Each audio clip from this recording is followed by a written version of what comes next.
Welcome to Get Your Bell Rung, a pro wrestling podcast. I am your host, KG, and joining me tonight is a WCW veteran, author of Looking Up at the Lights, Robbie Idol. And also with us tonight, the best damn referee on this side of the Mississippi River. Of course, we're talking about George Strong. Bob Cook is not feeling well tonight, so he will be back soon. Hope you feel better, Bob. How are you doing, gentlemen? I'm good. How you doing?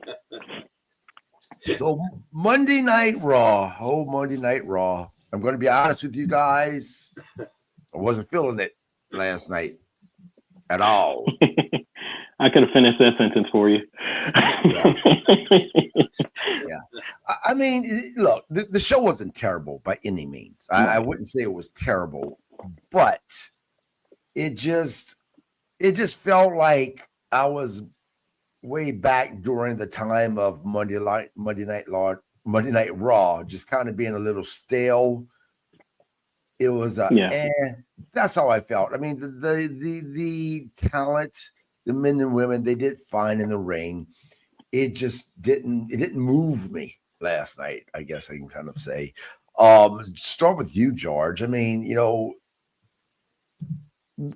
Well, I mean, I had a few things that I liked about the show, but I mean, I agree with you. It wasn't like, now, mind you, it wasn't as, I guess you could say, as blah as SmackDown was before the pay-per-view, but it was definitely on that level. Right. So, I mean, I enjoyed some segments of it, but overall, it wasn't going to be like, dare I say it for those AEW lovers, it wasn't as bad as the Dynamite right after the pay-per-view. Mm-hmm. Like sometimes that can be, you know what I'm talking about? Those ones where you're like, man, what happened? But it was pretty close. Yeah, I know. I get what you're saying because I'm an AEW fan as well. I just love professional wrestling. You put on, NWA, TNA, I don't give a shit. If it's on my TV, if I can get it, I'm going to watch it, right? But I know what you're saying because AEW, in my opinion, puts on phenomenal pay-per-views and they leave you excited for the fallout on Dynamite, and then Dynamite happens and you're like, did they just forget about the pay-per-view they just did? That's kind of how I felt about Raw last night, to be honest. Mm-hmm. You're kind of dead on, and I agree with you. There were some things I did enjoy last night. Like I said, it wasn't a terrible Raw, just didn't excite me. Robbie, what are your thoughts?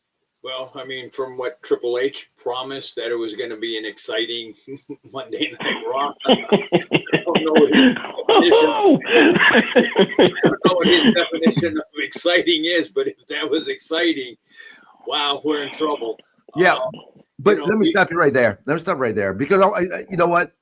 I actually made this post on my social media last night that I deleted it because I didn't feel like dealing with a bunch of jabberjawing. But in all fairness, right? And this is why I always try to use the words for myself or in my opinion, because what you or me or George or anyone might not find exciting or, as Triple H says, epic, other fans may.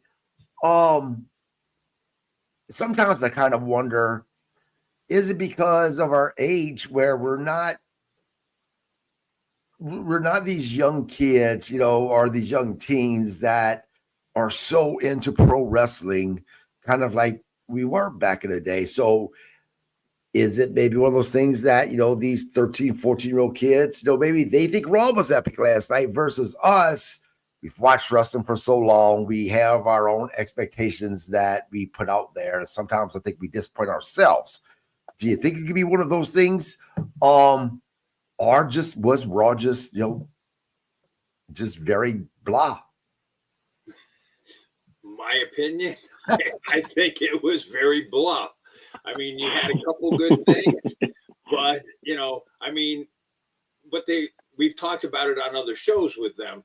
Like creatives kind of like on cruise control. I think creatives out to lunch right now. I mean, you need to do something to, switch it up, do something, make it, where you're, think about this. And I thought about it when I would like earlier. Okay. When I was a kid or even in my 20s before I got into Florida Championship Wrestling. So we'd have Florida Championship Wrestling on Saturday night, Sunday afternoon. And when they left you Saturday night or Sunday afternoon, you couldn't wait right the following week. You're just not seeing that stuff, you know. I mean, you kind of were hoping, okay, we're gonna get the Masked Man from the cage. Right. You know, we didn't get that, but right. you know, we talked about it. We, you know, like, and what you're hearing names getting thrown around. None of the names are like, oh shit moments, you know. I mean, yeah, I mean, look, I was disappointed that Chris Benoit didn't show up because we know just joking, people, calm down. I don't know if I don't know if I'd have turned the TV off or just sat there in awe if he'd have showed up like everybody else. Been like, man, it's time to go, or either I'm already dead. One of the two. Yeah, and you know what, Robert, you brought up a point. For myself, I think one thing that's missing that I used to, whenever I was a kid, it drove me nuts, but it left me excited for the next episode. When Mid-South Wrestling was going off the air, it was going off the air, and there was action happen, and you didn't know what the hell went on once those cameras, you know, shut off. So you tuned in. You couldn't wait Saturday night to figure out what happened at the end of that episode. Wrestling, they don't do that anymore. Do you think maybe it's little things like that that has kind of taken away the excitement for those of us who remember wrestling ending like that? So I'm gonna go. Let me do this, Rob. So I'm gonna blame that on social media before he explains it, because he's been in that era. He's been on that. Right. I blame social media for that. I blame YouTube for that. Before social media really blew up, WWE had hey, check this out on our website. Now you can see it everywhere. They want fans showing it on Twitter or Facebook and stuff like that. So it's like, It still exists now, but it's not the same. And to go back to your point, we grew up in a different time. All of us grew up in a different time of how wrestling ended. Even Nitro, for me, as in high school and stuff like that, Nitro went off the air with fighting or, we gotta go. You know, even at the peak of the NWO moments in the Monday Night War, like Raw and Nitro ended with stuff happening that made you like, hey, I wonder if they're gonna talk about this on SmackDown or Thunder or the next night or Saturday night. It's something. So I'm sorry. Go ahead, Rob. No, you're fine. You're fine. But and that's it. Because I would have missed that point. And it is social media. You know, I mean, you think about it, like even like us as kids, all the dumb stuff we did. Thank God there weren't cameras and social media back then, right? If I had a nickel for every time I heard that. Look, true story. There's a good possibility I'd be doing this YouTube podcast from behind the bars. I mean, I'm just saying, I wasn't the best person in the world. But let's get into it, because I don't want to be like Raw and Jabberjaw and nothing happens for freaking 20 minutes. We got to do the 20-minute intro. What are you talking about? Right. We got a couple more minutes left. We still got 10 minutes of talking. The opening segment last night, we seen Rhea Ripley and Io Sky, and they came out and they were talking about, hey, you know what? We want the titles. Then, of course, we seen Charlotte Flair and Alexa Bliss comes out to remind them that we are owed a rematch. Now, let's do a hard pause right here with that shit. Does WWE think that fans are so stupid that we don't remember here not too long ago that the whole rematch clause thing was no longer in fucking existence? And now all of a sudden we're hearing about this rematch clause again. I did the same thing. I said the same thing when Charlotte said that. I was like, what? God. They just did it like 2 years ago.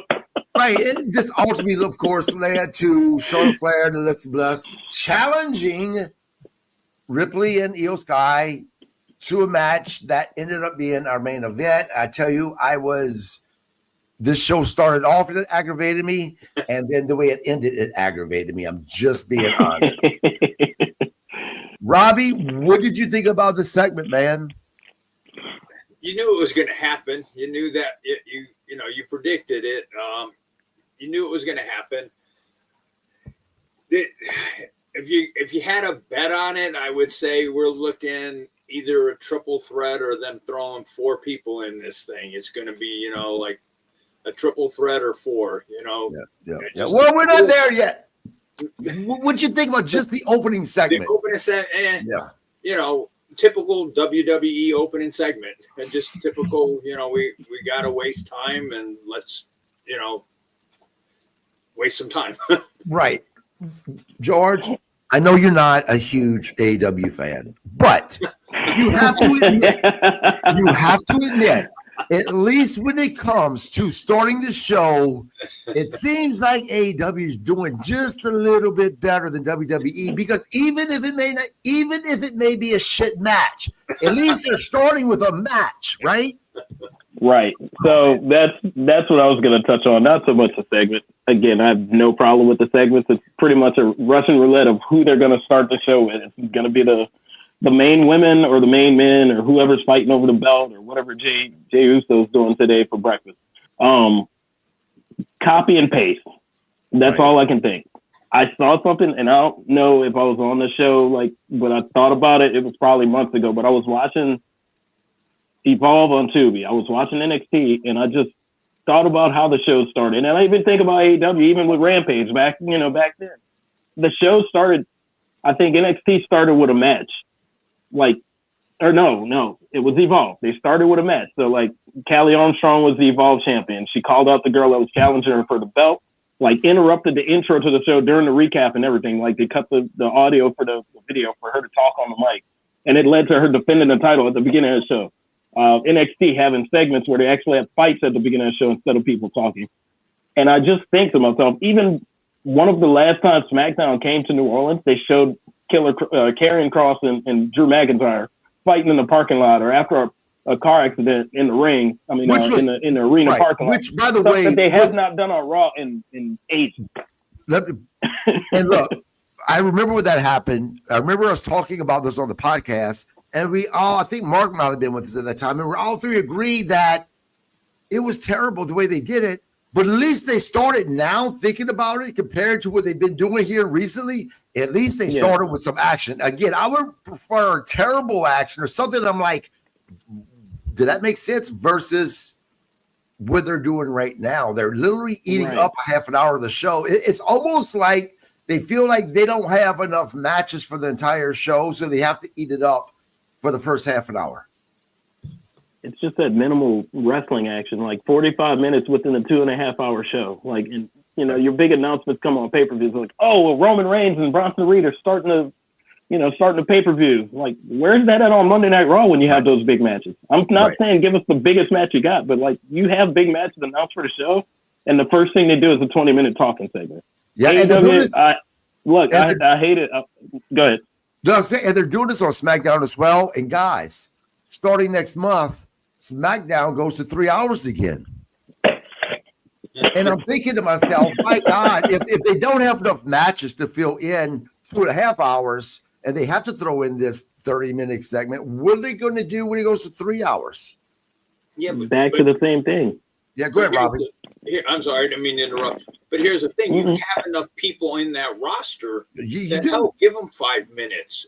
Do a 5-minute match. Let them, you have guys that can go and just say, give us 5 minutes of nonstop, But you have enough people on that roster to do that with. You could pull a 5 or 10-minute match, or do, to whatever, but you have enough people and give them time. Well, here's my question for both of you guys. Do you feel like, this is the way I feel. I feel like WWE right now, they're trying to, every single match they put on Raw, SmackDown, has to be a big match. Why does every match have to be a big match? Why can't they use people who they're not using right now to use them, get them some television time, and to start building new stars by having these lower mid-card type matches, if you will. George, your thoughts on that first, and we'll go to Robbie. I totally agree with that. My whole thing was, and this is just fantasy booking back when they had the 205, if you really wanted to promote the cruiserweight division back in the day, give them a little match on the show. Don't change the ropes. Just instead of all these segments, non-storyline matches. We've gotten away from that a long time ago, though. But it's there's no more enhancement talent getting beat up by the monsters or anything. did a couple of years ago with Braun Strowman and Nia Jackson. They're trying to build them back up. They don't do like just a non-important match. Like people like Mustafa Ali and Ricochet, just for WWE, they just wanted to be on TV. Cedric Alexander. They didn't care if they were getting squashed. They just wanted to pull on a match to show people what they could do against some of the top talent. They didn't have to win. And then they go to TNA, which they're still pretty much right there, not Ricochet, but the other two. Like, they'll go to TNA and put on great matches that they used to do in WWE on like main event and stuff like that. Get rid of main event. Stop doing these pre-show, matches that nobody even watches. Put it on the show. Like, so-and-so got beat by this. I agree with that. Just have, like, NXT guys or girls come up and lose to, like, the champion or something just to say she fought on the show. Instead of just having a segment saying, hey, who's my next challenger? Yeah, I really think one thing that has been missing out of professional wrestling for a very long time are these, I guess, I hate even using the word enhanced talent because these are professional wrestlers. They're just not the big superstars yet. But I miss having them used because of a couple of reasons. Number one, a lot of these guys are guys that me growing up watching them, they are a big part of my memory. I mean, people like George South, the Mulkey brothers, right? Even Brad Armstrong, Brad Armstrong was kind of in between that so-called enhancement talent as well as a mid-carder, right? But all of these guys, very, very fond memories. And these guys are the ones who really, I give the credit for building your Ric Flairs, your Four Horsemen, because they're the guys that made these individuals look really good. And on top of it, you want to talk about having unexpected huge surprises. The occasional time one of those guys actually got the win over a top guy, right? Truly oh shit moments. You truly see a guy who will get a little push, who may not have gotten the push. I mean, I personally think that professional wrestling should go back to those days because that's how you really build your talent as well as protecting your upper layer talent. Robbie, what are your thoughts on that, man? No, totally agree. I mean, look at we'll use your term, not invested in them, but they're not using Otis. They're not using Cesaro. They're on the show, but they're not being used. They can work. I mean, they're not bad workers, so there's your guys. You can use those guys in that position. You've got, like George said, you bring guys up, guys or girls from TNA. I mean, TNA, you can bring them up from NXT. You got that. Now you got the AAA thing. You got all kinds of people that you have, access to. You can use them and you kind of build stuff, like, okay, it's like a regular card. Let's have our opening match, kind of set the tone. Let these guys, put the lizard guy in somebody, let them work. They can work. I know you don't like the lizard guy or whatever. Right. But you also have your local talent too. You want to talk about helping professional wrestling and helping your indie promotions that's in the town that you're in.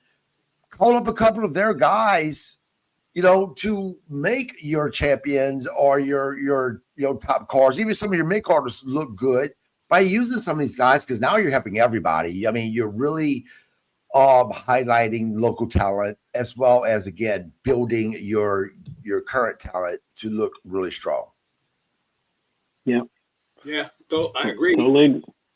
Yeah, I agree with that. Yep. This next segment kind of threw me off. And I'll tell you why in a second. Ivy now met with Adam Pearce, demanding a shot at the Women's Intercontinental title, and Pearce booked the match for a later date.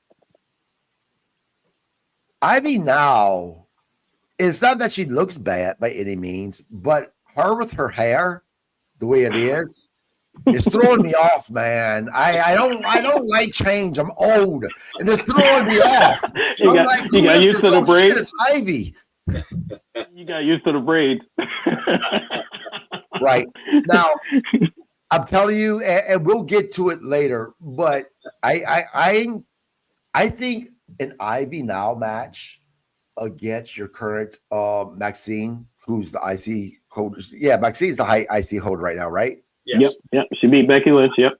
So I think that might be a dark horse match, a match we were not expecting to be as good as I think it actually will be when that happens. And I'm going to tell you what made me get to that point, that thought process, once we get to the segment. Robbie, what are your thoughts on Ivy now? Do you think that her and Maxine Dupree, this may be a dark horse match, something that steals the show that we weren't expecting? Yeah, because she can work. I mean, Yeah. she can work. So, and we've seen Maxine improve over the time. So, I would think it'd be a good match. So, right. And you know what? I'm going to skip a little bit. I'm going to jump to what I'm talking about just because it pertains to what we're talking about now. That vignette they did with Maxine working with Hart. Yeah. Natalia. Mm-hmm. Look, I'm not going to lie. That's one of the best vignettes that I've seen in a while that actually got me excited, that I'm like, holy shit, like that was really well done. And I really hope that this means that they're pushing Maxine away from the silly shit and going to highlight how good she really is. And as well as even for Natty, right, Natalia. On the way to Vegas for the California Army Club 59th reunion this year, I was listening to the wrestling channel on Satellite Radio, and Natalia was on. And Natalia was saying that she's been trying to do this character more and more of Natty versus Natalia. Natty is more ruthless. Natty is more of that technician. She is more of the submission style, right? And we've seen a little bit of that. And it works for her.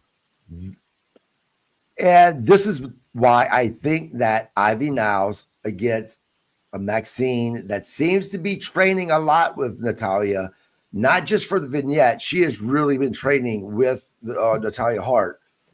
Again, I think that this may be a match that whatever show that it's on might steal the show. George, what's your thoughts on all of that, man? I totally agree with you. That vignette was pretty awesome because it took me a while to figure it out, but I was like, oh, that's the training. She said she was going to talk to Natalia. Yeah. So I agree because it kind of had the same feel how they, in this case, how they treated the Maxine and Becky rivalry. It started out as like, you can't beat me, you're a joke. And then it, hey, she got better. She got almost closer to beating you, and then she finally does it. She's had the runs with, the Alpha Academy and American Made. So this kind of builds on that same strength. However, it's a different Maxine Dupree this time. So instead of getting beat up by Ivy Nile and tapped out or anything, she's going to have a chance to fight and probably put on a great match. As far as Natalia, I'm absolutely for her doing that gimmick, that character that she's been trying to do. She's done it in GCW with the Bloodsport, and she's done it at AAA. So, I mean, it's just a matter of it. I mean, whether it works or not for the crowd, that's the problem with WWE right now. It's like Natalia's not as over as she used to be, and she was never like super over to me. Like, and that's just all my opinion. Maybe y'all think differently, but I just never thought she like hit that, that high mark that they wanted her hit because she was not, Anvil's daughter and all of that stuff. So I would love to see her make it and get another title run or something and actually do something with this one with the new character. Yeah. Robbie, was it just me that thought this, but this was very much them saying without saying that this training is happening in the famous dungeon, right? Right. You've seen the constant, do it again. And just this brutality that apparently Natty was using to train Maxine Dupree. This is what I took it. She was in the dungeon. Yeah, that's kind of what I took away from the segment too. Right. And going back to what you said, George, look, I think that I think Natalya Hart is much better than what she's been highlighted as. I think that there's a side of her. Matter of fact, I know there's a side of her that we've not seen in WWE.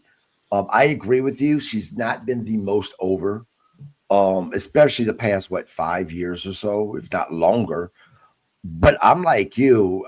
I would love to see the side of her highlighted in WWE, and only the side of her. Leave the Natalya sweet, goofy shit. It wasn't really goofy. It was just too sugary and sweet for me, right? Leave that back. I want to see this brutality. I want to see the monster, if you will, that Natty is. So we will see. Next, we go to the LA Knight against Jey Uso. LA Knight defeats Jey Uso. It was an okay match. The big takeaway from this match was, what are they doing with Jey Uso? At first, we see him get angry. I'm like, okay, here we go. We're going to see finally the heel turn of Jey Uso. He's going to become more aggressive. But no. Instead, what we're seeing is an unsure Jey Uso, a Jey Uso who is doubting himself. So we're going to have to go through fucking 6 months of a Jey Uso feeling sorry for himself before we get the heel turn Jey Uso that's just going to beat everybody's ass. This made me scratch my head. At first, I'm like, yes. Then I'm like, oh, come on, guys. Robbie, talk to me about this, man. Yeah, I don't. It's like they don't know what they want to do with them. If they want to turn them, they don't want to turn them, whatever. I mean, yeah, after he lost, he's sitting in the ring and whatever. And then he's throwing the prime bottles and throwing the stairs and stuff like that. I don't know. I mean, they need to make up their mind what they're going to do with them and do it, instead of kind of dicking around, figure it out. I'll be honest with you. When he walked to the announcer's table the way he did, the commentary's table, part of me was really hoping that he was about to grab Michael Cole and just beat the piss out of him. I wanted to see that so badly. And instead, he beat the shit out of the stairs and Logan Paul's drinks. And I'm like, oh, man. Did you just turn into Mark? I thought he was off of the show. It's not actually it's not because I don't like Michael Cole. It's because that is one of the most hellish things you can do. Yeah, nowadays, yeah. And the reason why I say Michael Cole and not it was Wade Barrett with him last night, right? Right. It could have been Wade Barrett because Wade Barrett, he's a pro wrestler. He's a former wrestler. He could have put up a fight, versus Michael Cole. Michael Cole was kind of like the limp dick of the two that he had to grab the big part. It was and actually I think it was Joe Tessitore, so I don't think he could touch him. Yeah. Was it Joe last night? I believe it was Joe last night, but yeah, I don't think ESPN. I don't think ESPN would allow that. Like they gotta get a replacement for him for the weekend if he gets beat up by Jay. Yeah. Yeah. Like crap, we bought a wrestling company for our pay-per-views. We got a kayfabe. Yeah, just that's calling the game with a neck brace. Right.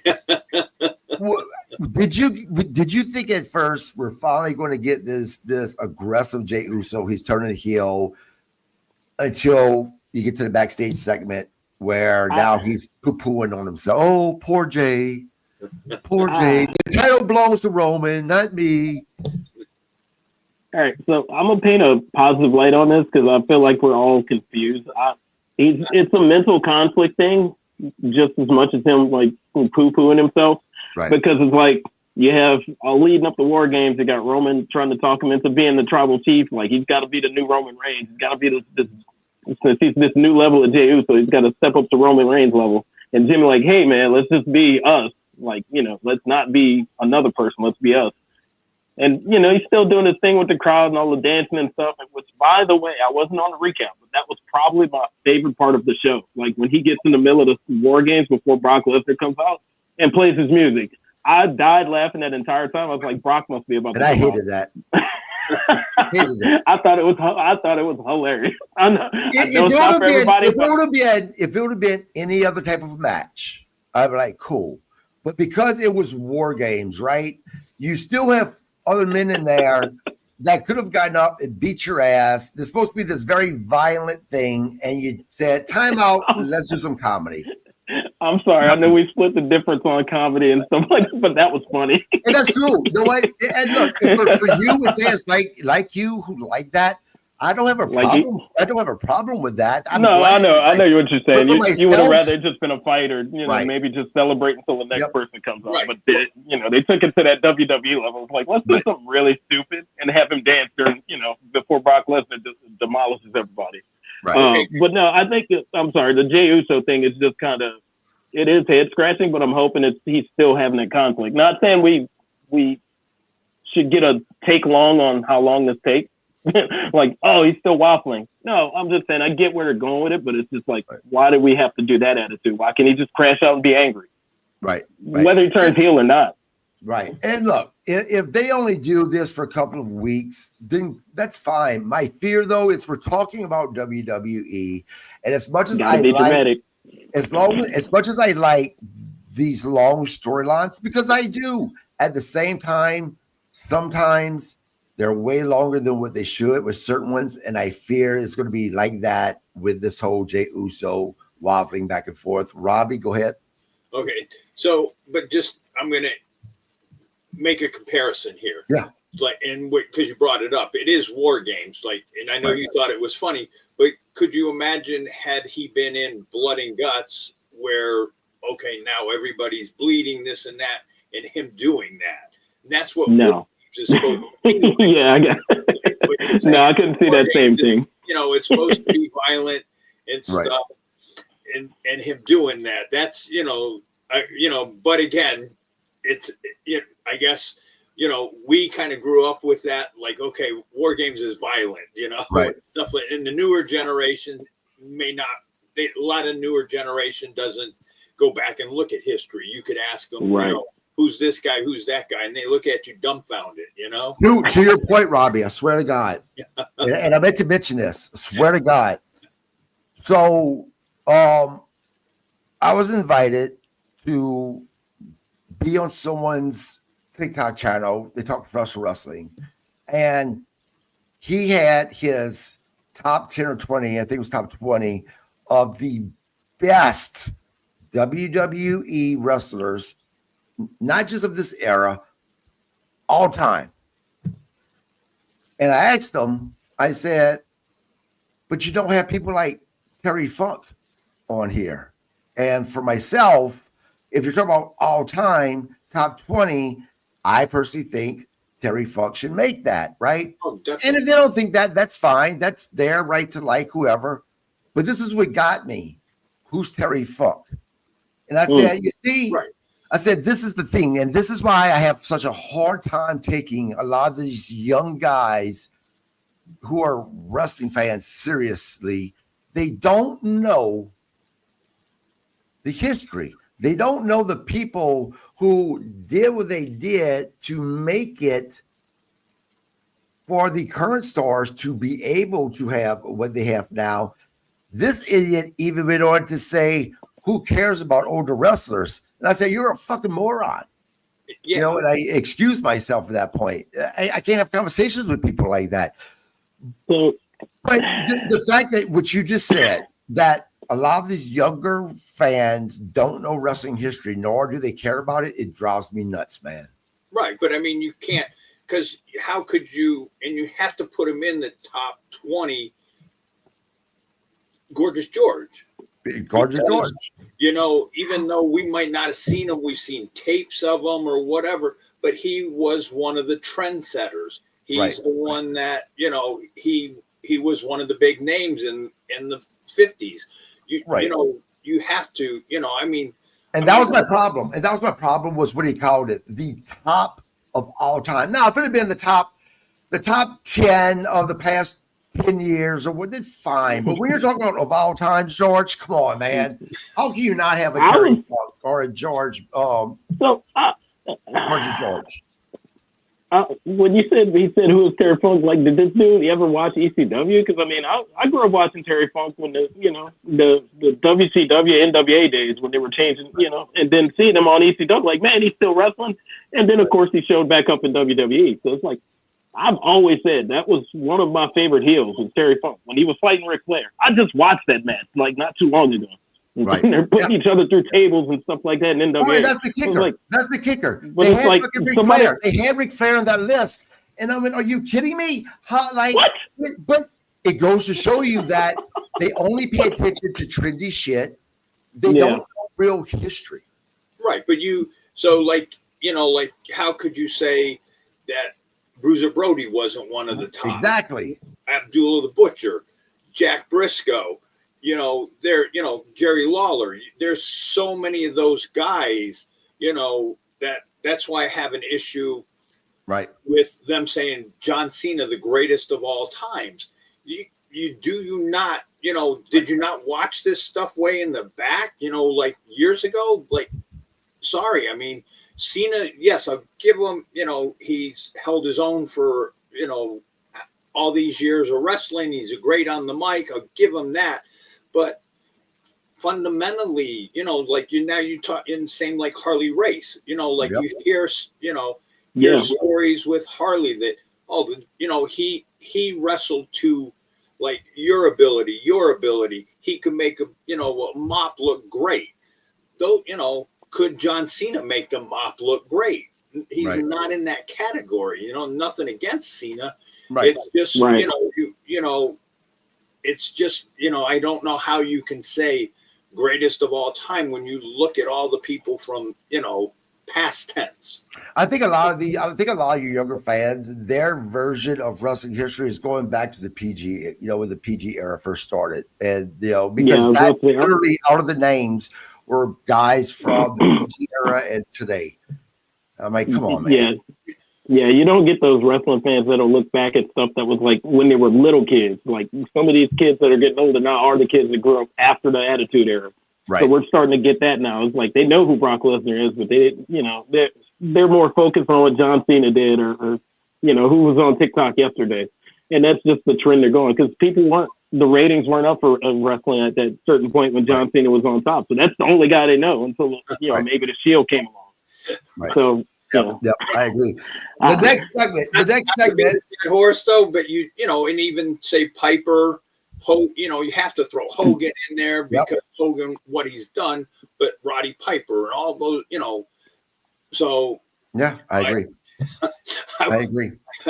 The next I'm match, with you, Robbie. I'm with you. The next match last night was actually the match that had my favorite finisher of the night, which was AJ Styles versus Dragon Lee. The finisher, the reason I loved it so much was you had Dragon Lee do his move, and Kofi Kingston literally bounced off the ropes into the Styles Clash. That took so much talent from both AJ Styles and Kofi Kingston to be able to do that. I was like, that was my holy shit moment of the night, believe it or not, last night. I think it was everybody's. I think so too. I was like, wow. No, the match overall, good match. But again, how could this not be a good match? You're talking about AJ Styles, Dragon Lee, and the New Day, Kofi Kingston, and Xavier Woods. I mean, that's just kind of a give me. That's going to be a good match. George, your thoughts on it, man? I was excited the minute they announced this match last week because I'm like, the New Day hadn't been on TV. They've been wrestling on Main Event when they've been on, and it's like it's time for them to get a good match in, even if we don't see them for the rest of the month. That finisher, I actually didn't see it right away. I saw the replay. I was like, holy crap. Like, and I'm so used to seeing Kofi bounce. He has a move where he bounces off the rope and slashes people like that from his stomach or his sternum. He like literally bounces and comes off the rope. So I was like, I see what they're thinking. So the whole Ricochet bounce and all these other wrestlers that flipped into the Styles Clash, why not make it into a finisher? I loved it. So, I mean, the match was great and the finish was awesome. Yep. Robbie. Yeah, I totally agree. I mean, you think in that finisher, because it took all three of them, Dragon Lee to hit him just right to get him to bounce off the rope into Styles and stuff. I mean, when I saw it, I was like, there, like you said, there was your oh shit moment for Monday night. Who wasn't, going, hey, when's the mask guy going? And I'm going to be disappointed. But that move, I mean, it was just, I was like, wow, that's pretty cool. Yeah, 100%. Kofi Kingston is in this modern era, in my opinion, I'm not saying but one of the most underrated talents in professional wrestling. I think that that match against with him against Brock Lesnar, how it was a squash match. I think that, in my opinion, that was booked terribly wrong, because Kofi Kingston has the ability to be so quick and to do so many amazing things that they very easily could have booked that match where Kofi Kingston was doing what he can to stay away from Brock Lesnar while wearing him down over time to having a decent match and still putting Brock Lesnar over to regain the championship. Or am I way off in that, George? You were not way off. This is the elephant in the room for me. You were talking to the wrong person when you said you're off with that. I 100% agree. That match still hurts me to this day. I don't care how bad Kofi Kingston's WWE title reign was. That was the worst. And I don't, it didn't sit well that it was the last 10 minutes of SmackDown that night. The premiere of the show, and you have a 5-minute match. Right. With Kofi and Brock Lesnar, like Kofi didn't overcome a whole bunch of odds to get to that point. And then you have Brock Lesnar, who, I mean, he's still Vince's guy, even when Vince ain't there. So it's like, it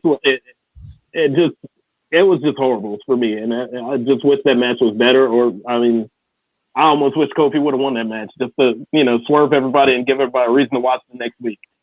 Right. So absolutely, that still hurts to the core thinking about that match.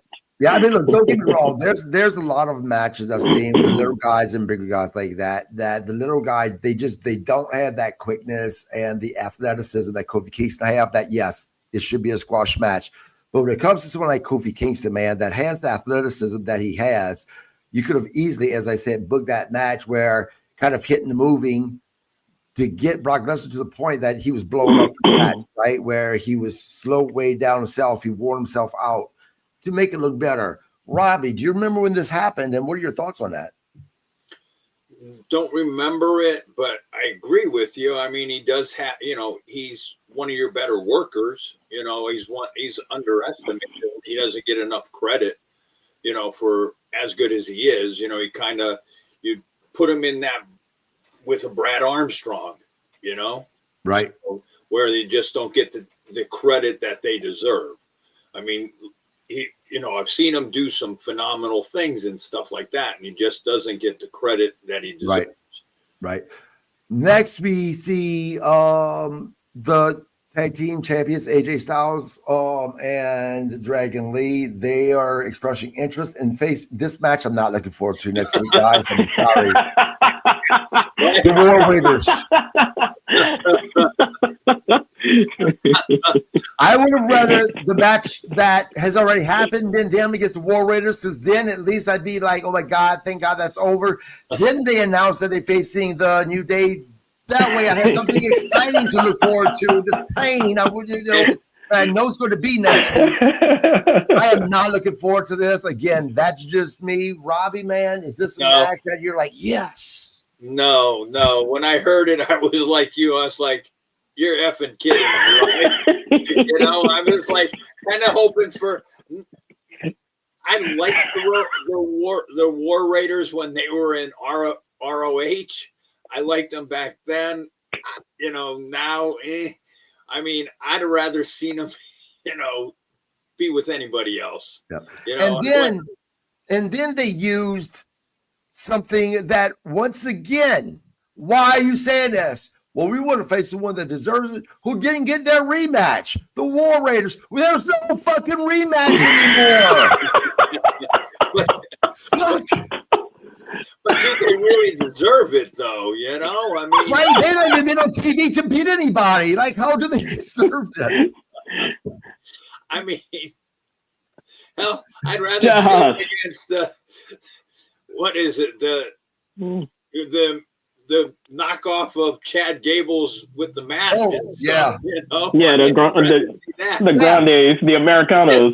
The Americanos. I mean, I'd rather. I'm actually looking forward to them fighting that and them two anyway. So I mean, hey, look.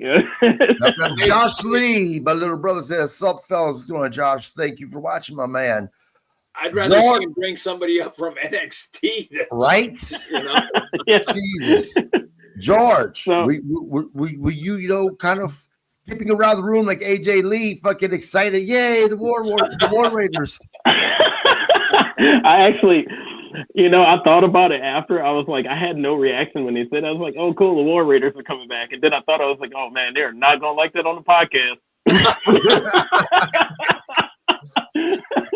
I'm with Robbie, though. Like, I've said that before when we were, kind of dogging the War Raiders. It's not that they're bad. It's just they haven't been good lately, and they haven't been good since who knows when. And I personally said, even though Vince made them into Vikings, I preferred that gimmick better because at least they were beating the crap out of people. Well, that's my thing. That's my thing, George. It's not that I don't like these two. I don't like the way their characters and how they're booked on WWE, because on ROH, they very much were these violent guys that whipped your ass. I mean, matter of fact, a match between these guys and the Briscoes back in the day, I mean, that would have been an exciting match to watch because of how violent they were. But like WWE does, where they get to WWE, they WWE-nize them. I mean, let's think about the Bushwhackers. The Bushwhackers, when they were the sheep herders. Dude, they were bloody, brutal tag team. They get to WWE, they're the Bushwhackers, and they become cheesy. I don't like when WWE does this. I get it. You have to kind of calm them down a little bit, but to completely cut the heads off, come on, man. Yeah, but Bushwhackers was in the time where they were absolutely doing that for family reasons. I mean, you had Terry Gordy. Terry Gordy was the executioner. So I mean, you can't not do it back then because Vince was heavy on that. I mean, I had Bushwhackers action figures because of WWE. I knew who they were. I've seen them. I've seen the sheep herders, but it's like I had Bushwhackers action figures. But even in the modern days, if I was in these guys' shoes, I was getting offered the big bucks to be on WWE, but I had to change up some things. You're fucking right, I'd do it. But as a fan, I'm just saying for myself, I prefer these guys more brutal than what they are right now. No, I agree. I hated that he turned Mick Foley into Mankind, and we didn't get Cactus Jack till he damn near retired. Yeah. Like you're gonna make him violent, keep the same character. Yeah. Yep, absolutely.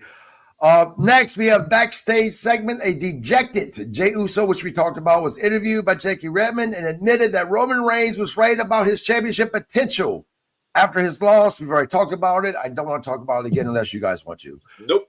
Next, we're good. We have an in-ring segment. The Vision, including Paul Heyman and Brian Breaker, announces that Breaker will challenge CM Punk for the World Heavyweight Championship on the January 5th, 1-year anniversary of Raw being on Netflix. Breaker cut a very intense promo on Punk, and guys, I don't care what anybody else says, I liked it.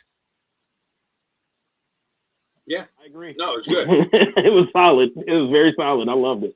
Yeah, I've watched it like 3 times.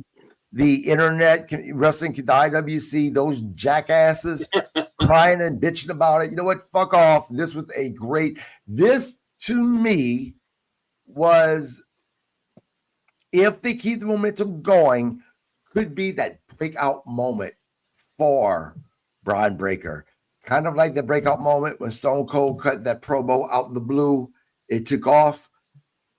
Obviously, won't be that big, but nonetheless, I think it possibly can be a breakout moment for Brian Breaker. Hopefully so. George, your thoughts, man?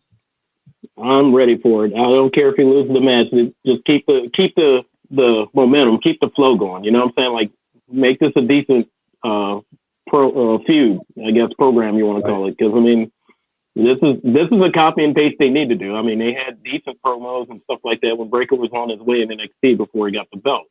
So we got to do the same thing, but different on a bigger scale on the main roster. I love the promo. Like I said, I've watched it about 3 times, and I don't follow the same IWC people that you do, but I've seen a lot of praise and retweets saying this is probably Brian Breaker's best promo ever.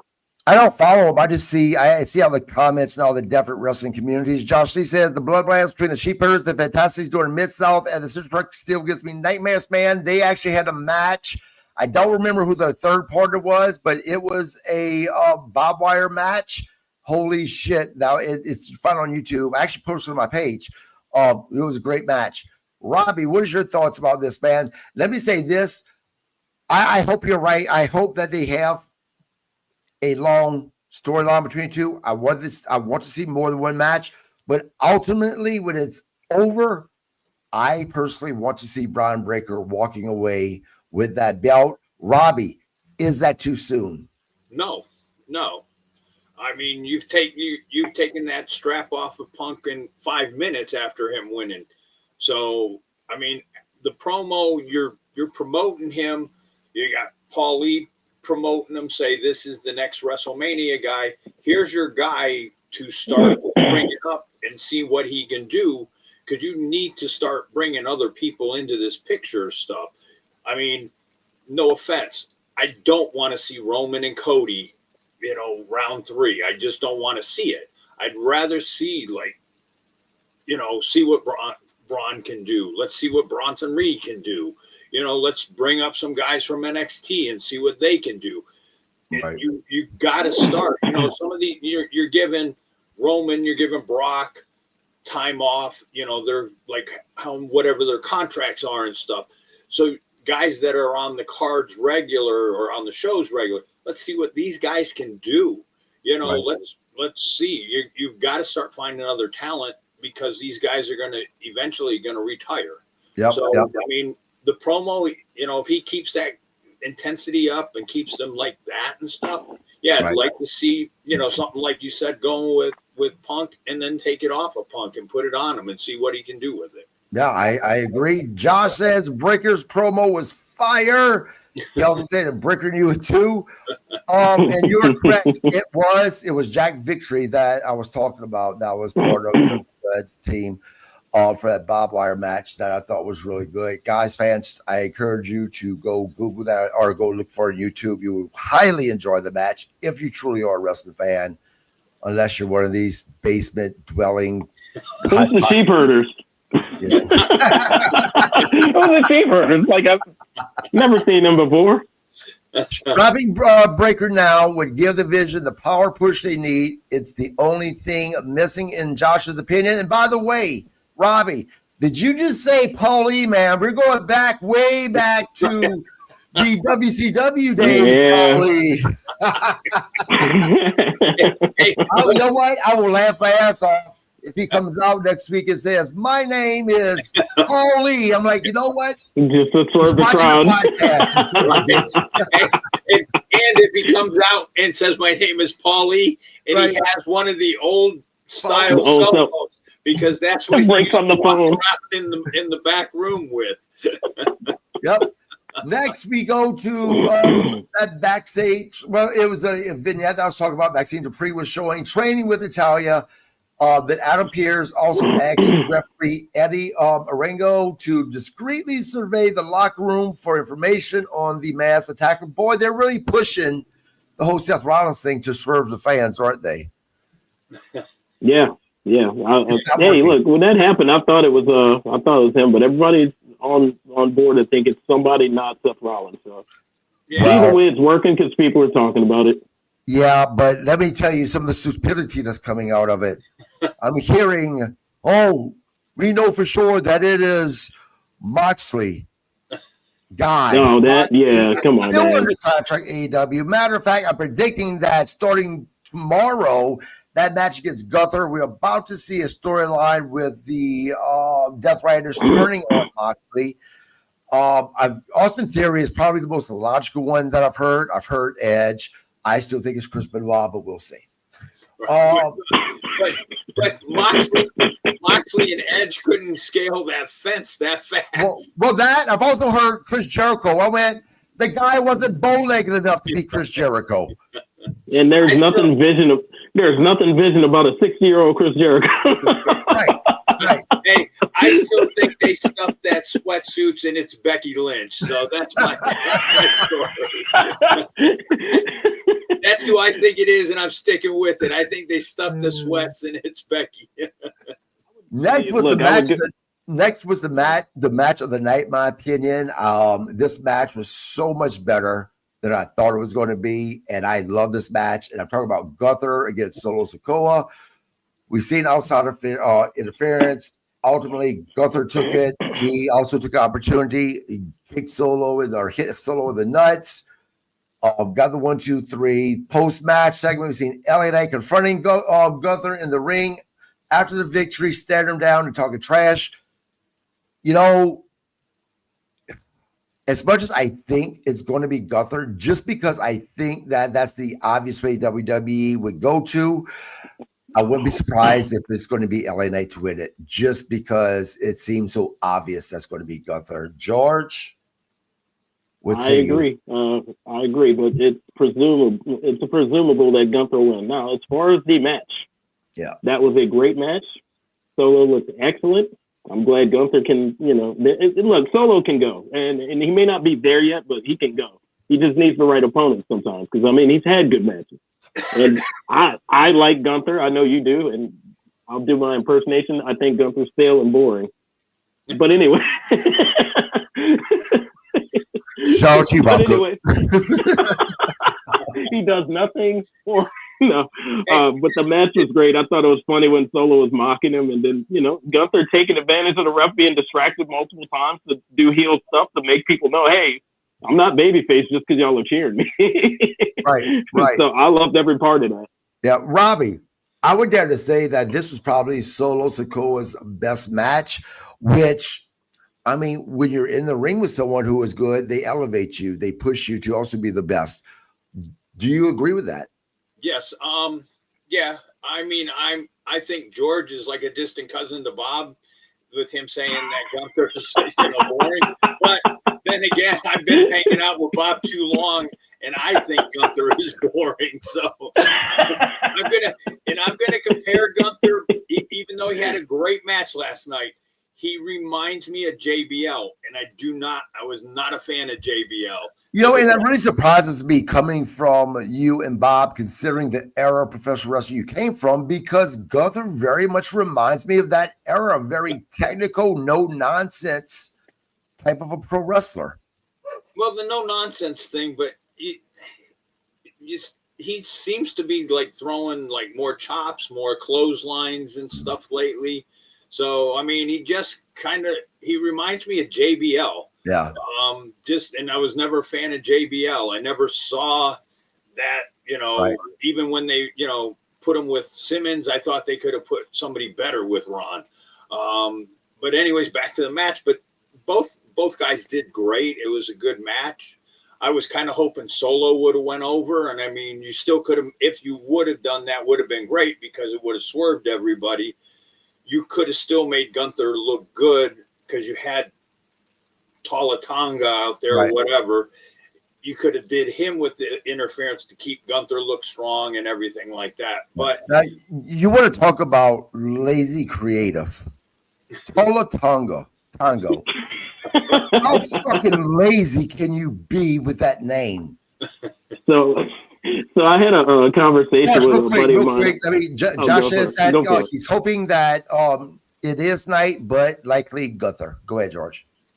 No, I was about to say, literally, like some of the stuff you said, I had a show Sunday in Florida, and I was on the way back, and the wrestler I was riding with, we had that conversation. It was like, what's the best way to make Hikuleo's name the same as his brother's? He's tall. Tama, tall, Tama. That's it. We got it. Imagine the creative when they were coming up with that name, and they was just like, that's it. Tonga. He's tall. He's like Tama's brother. He's a Tonga. That's it. We got it. Like every time I hear his name, I think Triple H has to be doing this as part of a fucking rip to him. Like he did something that like, you're going to show your ass. You're going to be just taller.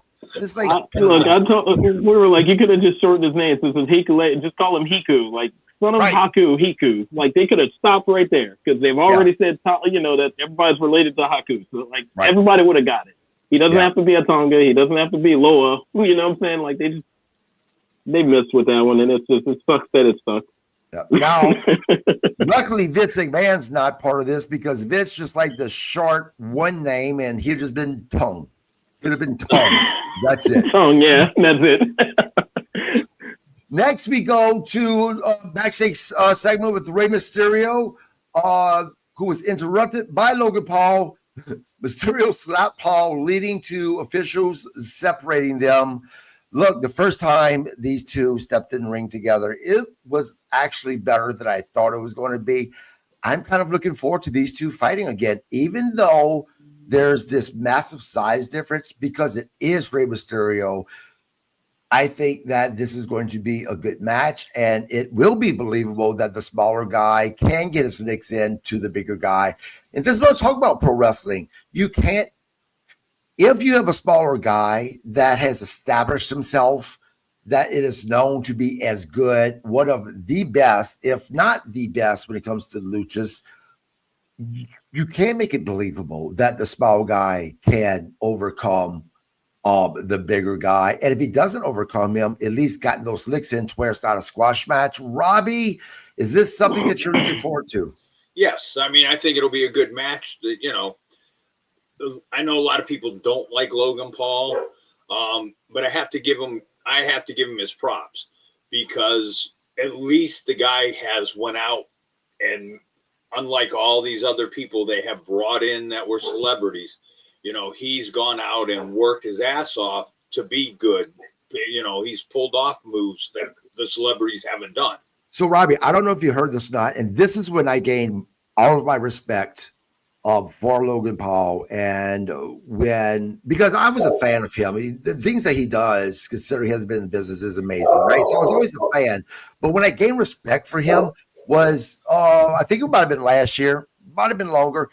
He cut this promo, and it was during a pre-show before a PLE event where they asked him, why have you become a quote-unquote full-time training? And he said, it's not because of fame, I already have fame. It's not because of money, I already have money. And I'm paraphrasing, it's because I love professional wrestling. And I sat back and I went, wow, kudos for him for saying this. It made me respect him that he's there because of the love of the business. And there's a lot of wrestlers out there currently who are there to only become famous, to only make a lot of money, to only go on to be actors or actresses, who are not there for the love of the business. So he has a lot more respect than I do for some talent that's currently there now. George, man, what's your thoughts on Logan Paul, his progressive, how he's progressed in the business, and again, this match for Rey Mysterio, which, by the way, let me remind you guys and people who are watching, the first time, it might have been the first time, it was either the first, second time these two met, Rey Mysterio actually messed up a move and was about to land on his head and hurt himself. And Logan Paul was professional enough to be able to catch him and saved Rey Mysterio from a potential career-ending mistake, basically. So, again, the guy deserves flowers. Go ahead, George. Yeah, I believe that was in their match. I want to say it was on Netflix when they were fighting for a King of the Ring spot. It was Logan and Ray, I believe. If not, the only other time I remember them in a singles match was the Crown Jewel or something like that with the for the U.S. title when Logan beat him.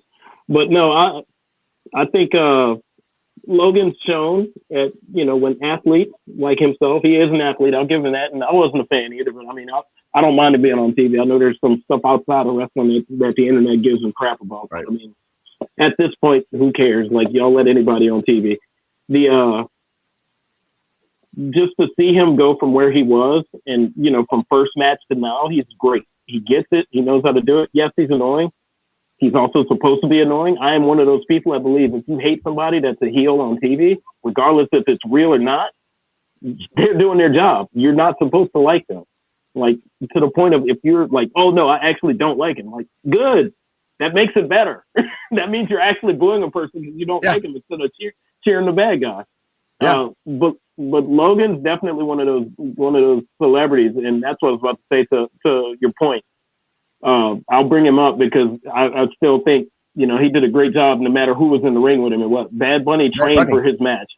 He trained for his match. Whether he wants to be a full-time wrestler or not, he trained for his match. He did what he was supposed to do, and it looked good when he did it. I think of Stephen Amell. He's a friend of Cody Rhodes. So it's like back when he had matches on wrestling shows, he did well and everybody loved it. I can't say the same about Jelly Roll. That doesn't mean he doesn't like wrestling. I'm just saying, like, you can see the difference. But there are wrestlers, like you said, that don't have that dedication that those celebrities have.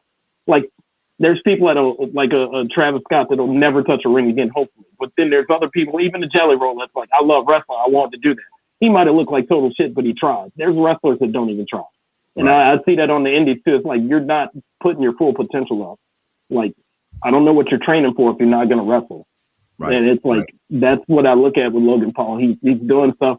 And I get tired of the WWE stuff where they're like, oh, well, nobody's ever done this before. I was like, man, I just saw that on ECW back in the 90s. Like, he ain't the only one to do it. It's just the fact that he can do it better than some of those wrestlers do. Well, you know, when it comes to Logan Paul reminds me heat-wise. Josh has he has Miz heat. Josh, I'm going to dispute that. He has more heat than Miz. I think that he has the same type of heat that Dirty Dom used to have. Dom still has heat, but he gets cheers now, right? Mm-hmm. Logan Paul is the guy that I love to hate. He looks like a douchebag. He looks like a guy you would have punched in the face. And by the way, I heard that him and his brothers off camera, nicest guys in the world, by the way. But I'm going character-wise when I say douchebag. That's how he appears. There's not even a whole lot of pro wrestlers right now who are heels that even have that type of heat, where I generally love to hate them. I was nervous a couple of weeks back that they were going to try to turn Logan Paul into a babyface. I don't want that right now.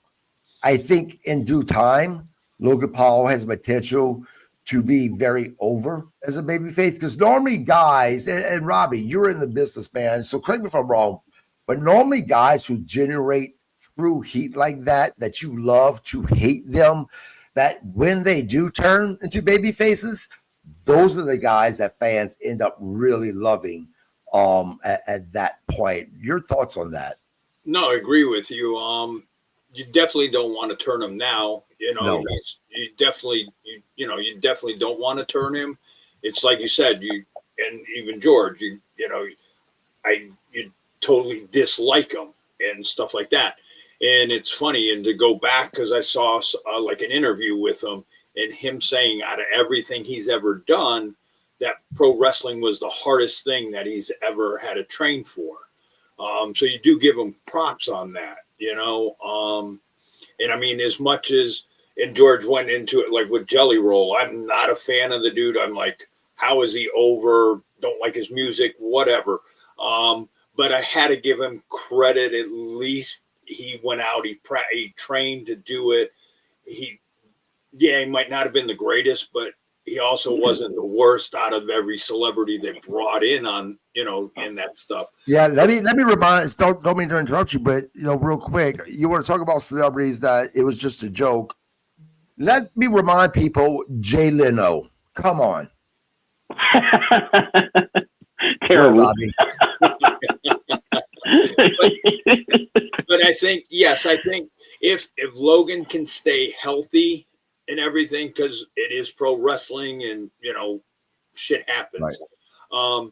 If he can stay healthy down the road and stuff, and they flip him, I do think he'll be over as a baby face, and he'll be one of the top baby faces. Right. Look, I'll be honest with you. If they decide at some point to put the world title on him, I wouldn't be mad. I wouldn't hate it. No, I wouldn't hate it like whenever they did it to what's his face back in the day of WCW. What was the guy's name? The big nose. David Arquette. Now that was the joke.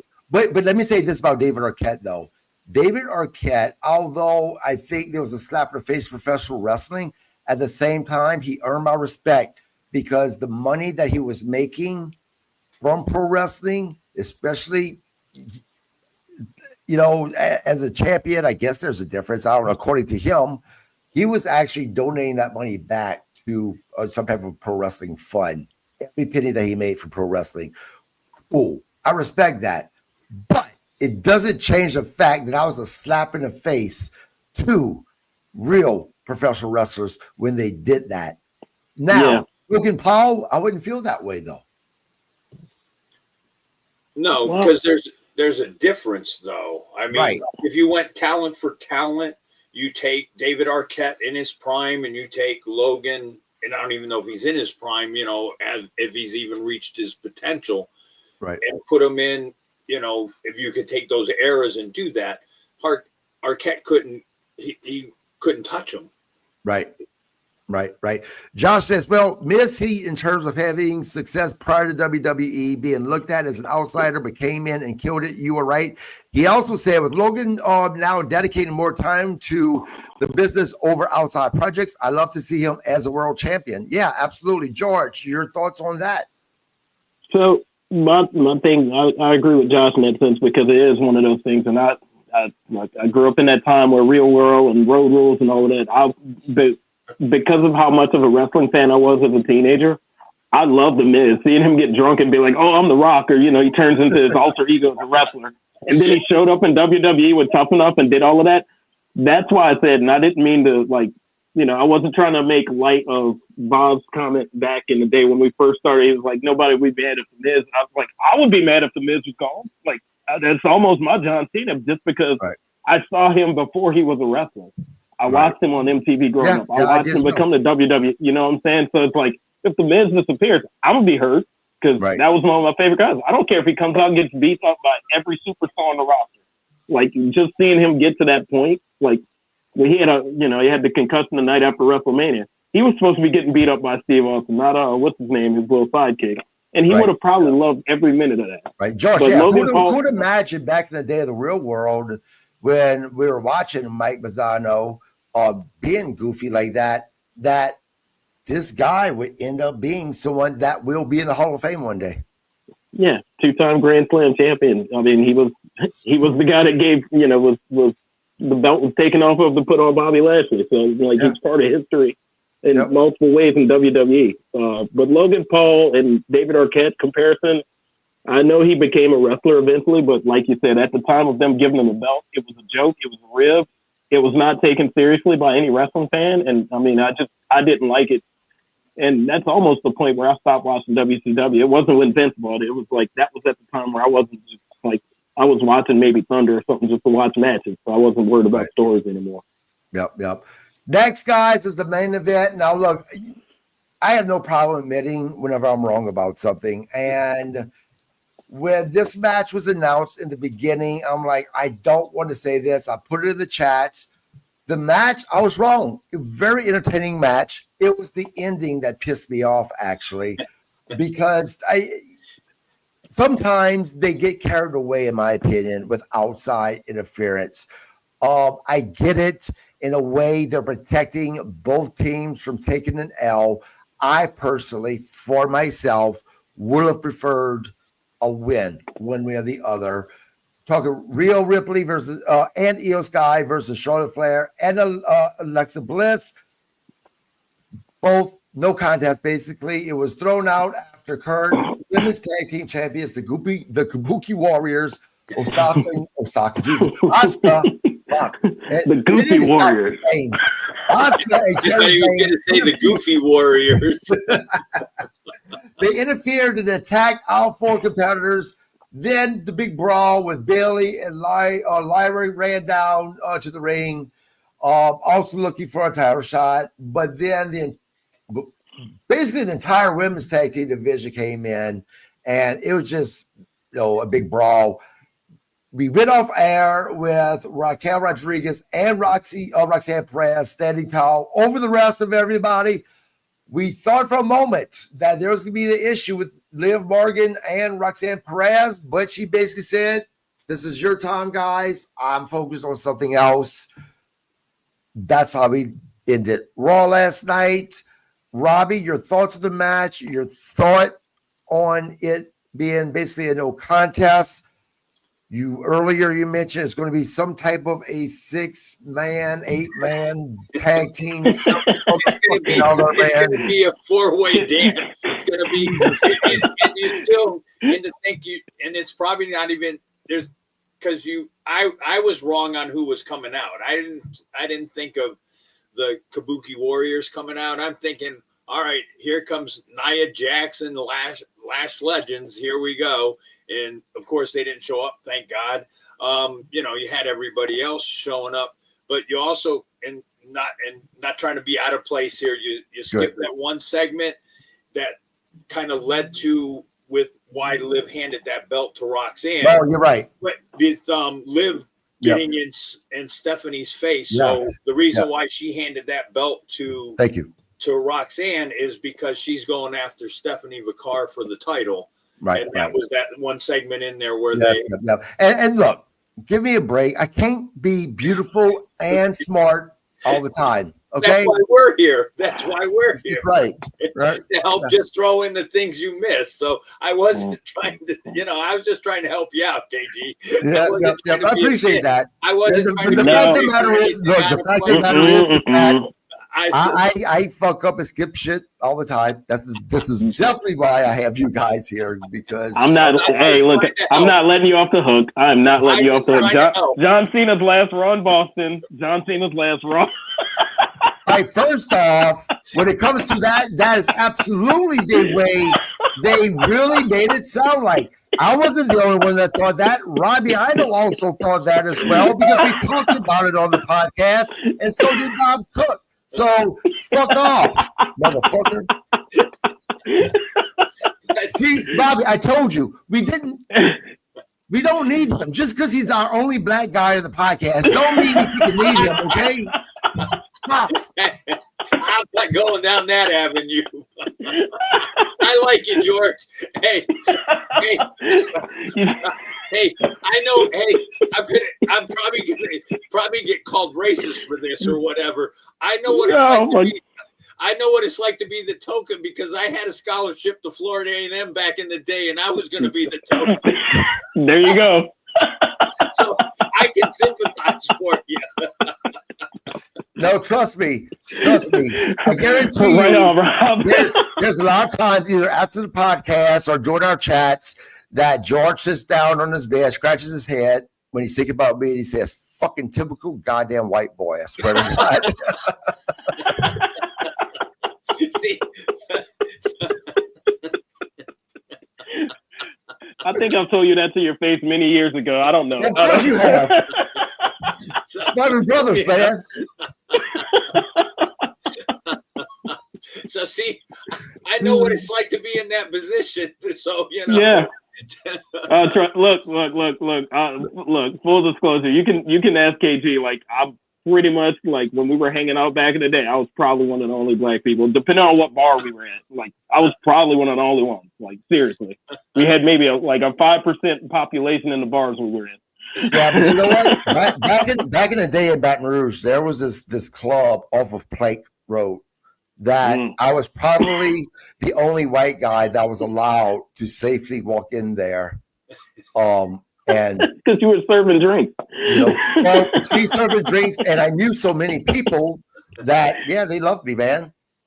That's what happens whenever you're not an asshole to people, right? And you treat people the way they deserve to be treated. Yep. They treat people the way back. But Plank Road, Robbie, let me tell you, that is not a place you want to be of any color. That is not a place you want to be late at night. It don't matter what color. Right. But back on track, man.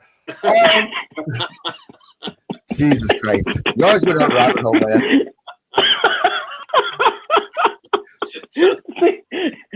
I'm glad I got on to that. Did you want to see a clean win, or are you okay with the way it ended? No, I would have liked to have seen a clean win, because you're going to have to give somebody a clean win anyways to win the titles.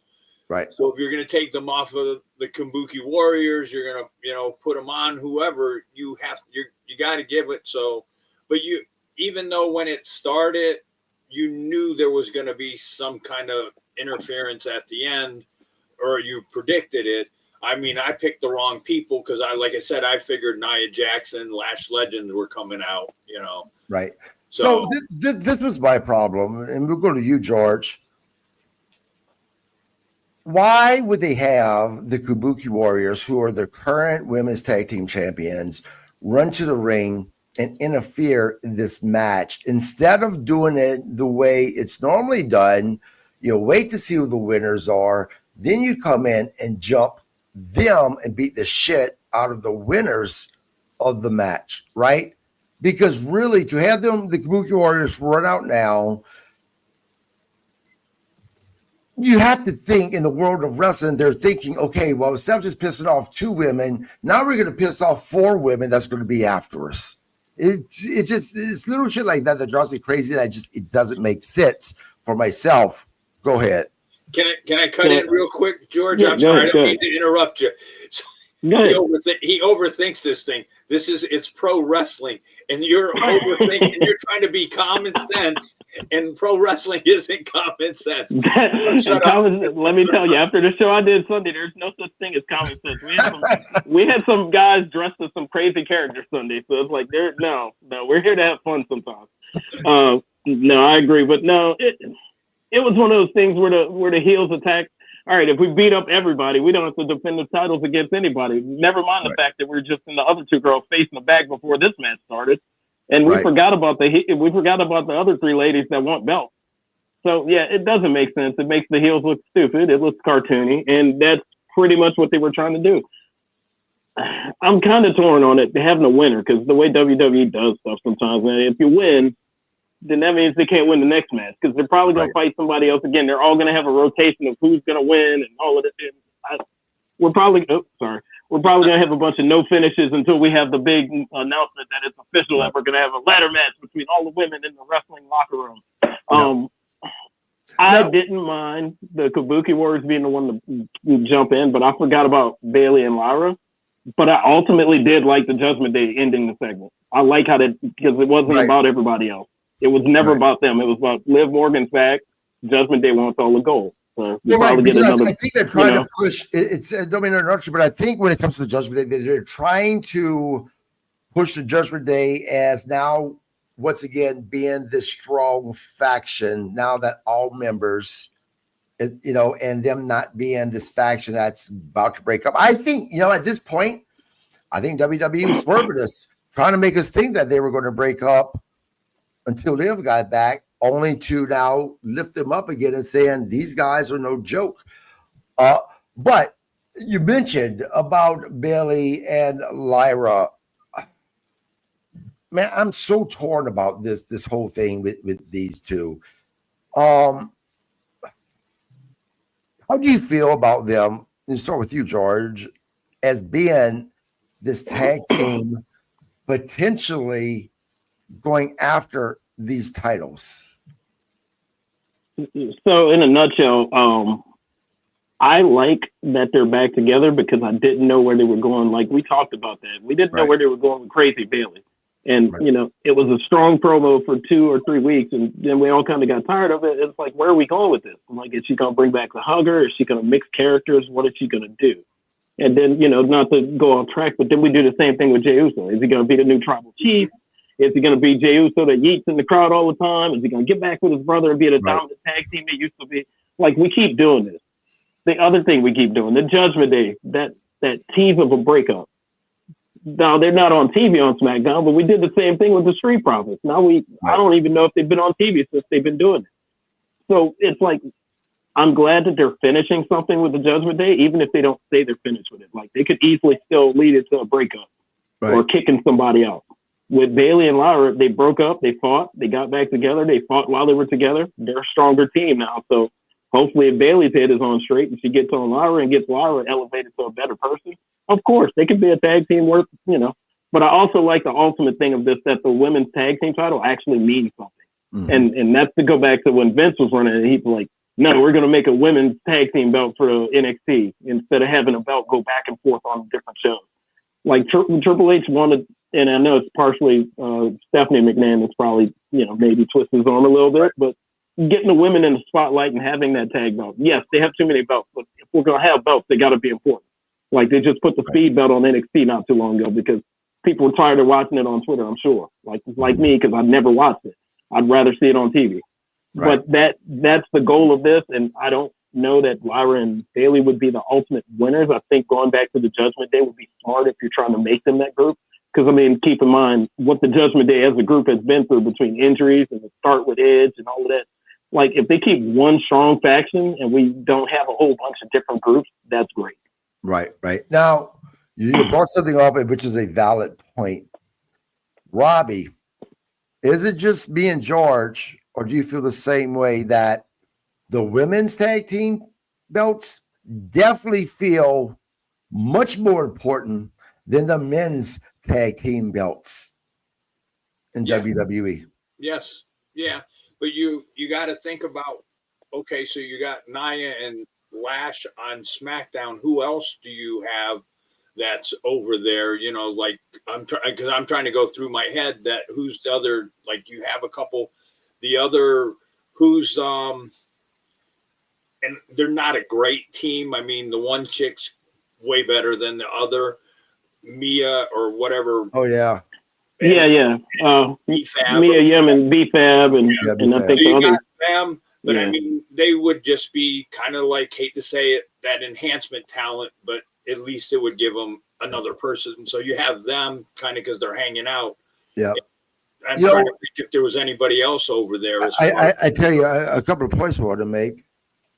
I said this a while ago, WWE is screwing the pooch when it comes to B-Fab, because I think that with her size, that she has the potential to be such a threat as a singles wrestler if they just fucking booked her correctly and let her start getting some wins and book her where, again, going back to local talent, bring local talent in for a while, have her beat the snot out of these people and set her up where she's considered a threat, or at least take her off of TV for a while, right? Tell her to hit the gym, gain a bit more size so they can come back and repackage her when she comes back, and then have her start squashing people. I like B-Fab. I just think that they're missing the mark on her big time. Now, something WWE is also terrible at, in my opinion, especially with all the talent they have access to, is creating homegrown tag teams. My God, you have so many incredible women on NXT that you could pair them together, create a tag team to bring them to the main roster so you can really elevate that women's title, because you have all these different tag teams on both brands that's coming for the title. Start with George and then you, Robbie, on what I just said, both by B-Fab and then homegrown tag teams. So I agree with the potential of B-Fab. However, speculating on how they're positioning her, I feel like she's going to be one of the first major. Well, I'd say major, but she's going to be one of the first challengers for Jay, because they got Jay just kind of being a bully right now. Jade already beat her. It's pretty much a squash match. But that's what I'm saying. They could still it might be a circle back like they did with Maxine, because I mean, somebody's got to step up and get the base. That's the last. You know what I'm saying? So they got her and Meechin looking at Jade funny. It's like somebody's got. So I can see it coming back to her some kind of way, even if she loses again, but not a squash. So I mean, and as far as the homegrown, I wasn't a fan after and I didn't watch NXT UK a lot, but it's I wasn't a fan of Alba Fire being in a tag team because they made her look so important with NXT UK, but she had a tag team partner who y'all think I'm overly fond of, but they made them look bad when they made the Secret Harvest, when they had Piper and Alba, because they made them look weak at first and then they made them a threat. It's you can't keep doing that with wrestlers. You know what I'm saying?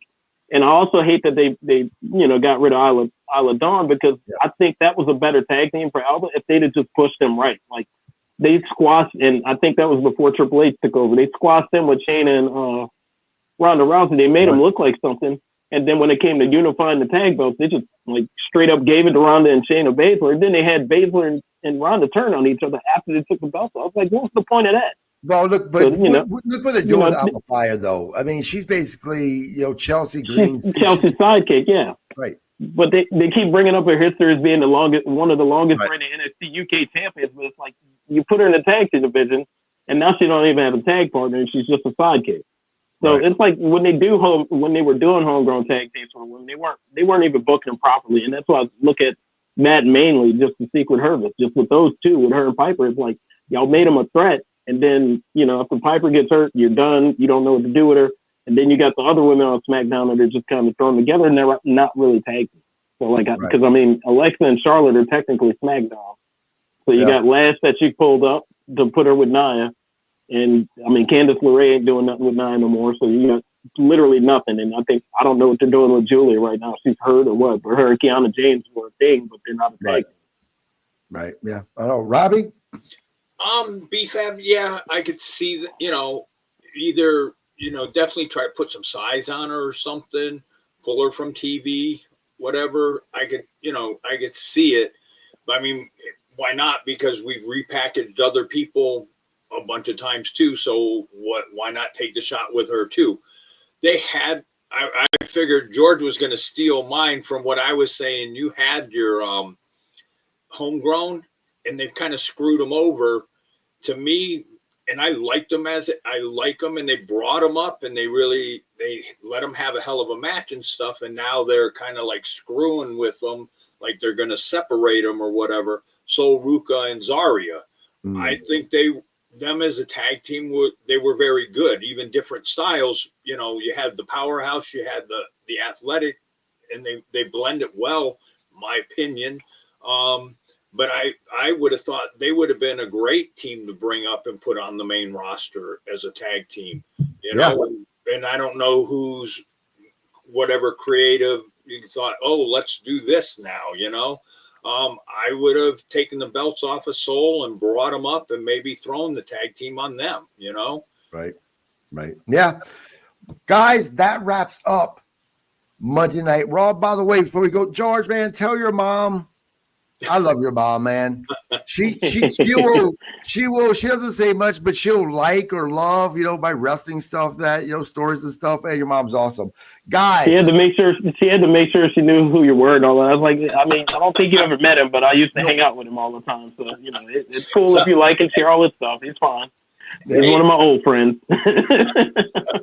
So we are going to go there, KG. I'm going to go. Then this will give Bob something to bitch about when he comes on the next time there.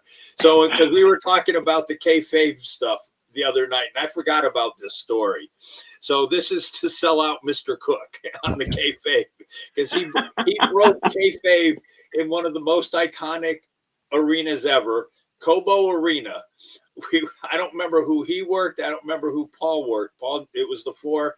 So it was Paul Drake, Bob Cook, Nasty Ned, and me. Well, I worked Nasty Ned. Now we're all in the parking lot. Paul was driving. Bob's getting into the front side, and Ned and I are getting in the back seat. There's a couple that comes walking by us. And Bob goes, yeah, wrestling's not fake. These two just wrestled each other, and now they're getting in the car together. So I looked at Bob and I was like, you're fucking kidding me, right, Bob? Like, I'm thinking, because, kayfabe was still alive back then. Right. And Bob's like looking at it, he goes, yeah, it's not fake, is it? And look, they just wrestled each other. That's a Bob. That's a Bob thing, though. Guys, if you're not tired, and I'll see how you could be, of seeing Mr. Robbie Idol's face, join us tomorrow night. Robbie will be back on as we will have professional wrestler and trainer Bill Lindsay and Elvis impersonator, actually. And he's pretty damn good. He just won an award, from what I understand. Also, Bill Lindsay is the father of this little-known wrestler on AEW, Roderick Strong. You want to talk about how good of a trainer Bill Lindsay is? Look at Roderick Strong. He's going to be on the podcast tomorrow, 6 p.m. Central. We'll be talking about his career, I'm sure we'll talk about Roderick. I'm sure Robbie Idol's going to have some stories. Bill was a huge part of Robbie's wrestling career. Matter of fact, Bill wrote the very beginning. I forgot what it's called of your book. I mean, an introduction, I guess. The introduction. Yeah, yep, of his book. And it's funny, like, because you had said, like, with Rick when we did the podcast with, on the book, and said Rick was a big part of mine. Rick was my, a big part of my life, a big part of my wrestling career in the very beginning. And then when I had left and then came back, Billy was like, he was the second big part of it, so without Billy, I would have never had that comeback in the run for, 3.5 years if it wasn't for Billy. And Billy helped reinvent me, retrained me how to do stuff off the top ropes, how to kind of, adapt and become the late 90s in early 2000, that type of wrestler. So I could, he did everything in his powers to help me try to get to ECW, and without him, I couldn't have done it, Right. So yeah. The two people in my life that were very important in my wrestling career was Rick Ryder and Billy Lindsay. And, I'm very grateful and very thankful to both of them. Without them, Robbie Idol would have never existed. Yeah, guys. I mean, so, subscribe to the podcast so you guys don't miss tomorrow. Also, don't forget, we are on ECUSA TV on Roku. Download that app, guy, on Roku. Show some support on there as well. Also, do not forget to buy Robbie Idol's book, Looking Up at the Lights, which I promise I will put that link on Facebook tonight when I publish the podcast from YouTube. Actually, I completely screwed the pooch with that. I apologize. George, you have anything, man, going on? Yes, I do. Also, go on Pro Wrestling Tees because I have a store on there for George Strong, and Bob Cook has a store on there. And also, go to BrainbusterTees.com where I have a ton of more merchandise than what I have on Pro Wrestling Tees. I'm trying to get rich like the rest of these wrestlers, man. And Saturday, I will be in Lafayette, Louisiana at the Pit for Violent Night with the Louisiana Wrestling Alliance. That is promotion run by Joey Jackson, who is a Cauliflower Alley Club member, and Hunter Law as well. He's one of his head trainers and one of the best wrestlers in the Gulf Coast. So I will be there Saturday night. So that's all I have because that will probably be our last show of the year. So Awesome. I hope to be busy next year a lot. Yep. Yeah, guys. So please subscribe to the podcast. If you're in the Louisiana area, check out George Strong. Don't forget to buy Robbie Idol's book. Again, look it up at the Lights. The link will be posted on my Facebook page tonight. And we will be back on Thursday to discuss AEW Dynamite. Did we like it? Did we hate it? Did we just think it was okay? Come find out. If George is on, we can already assume that he hates it. So until then, you guys have a great night.